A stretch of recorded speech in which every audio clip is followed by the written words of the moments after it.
Hello, my name is Ken Shishido. I am a Tokyo Meetup group organizer since 2013. Have personally hosted 157 meetups since then. I have a simple question. Why do you think Satoshi used Japanese name? Is there any specific reason? I just would like to know your opinion. Thank you. Well, I had a single mother, and one of the guys who helped bring me up was Japanese, and I'm sure he would find it very cool because I thought it was a cool culture. I mean, the whole idea of Japanese culture in many ways is exciting. It reminds me of some of the Roman Empire back before they became no longer a republic. It's people actually working together, not the same sort of competition we think we need to have in the West, but people working actively together, including companies. You don't see many companies in the West pulling together in co-opetition anymore. We seem to think we need to actually fight each other, that it's a zero-sum game. But trade isn't a zero-sum game.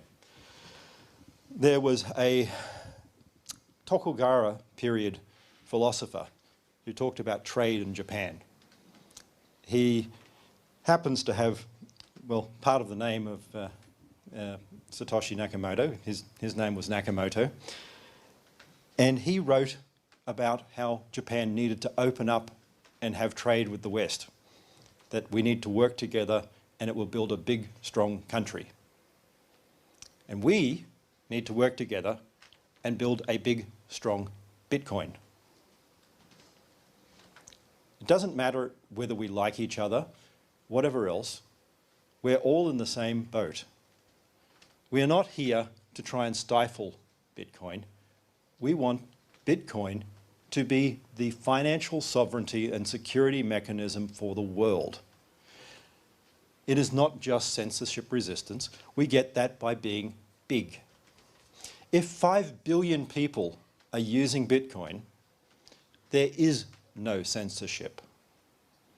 You try and tell me if 17,000 banks, and there are 17,000 banks on Earth, only run nodes, which is more than we have now, if only those banks run them, you tell me that they're going to collude together.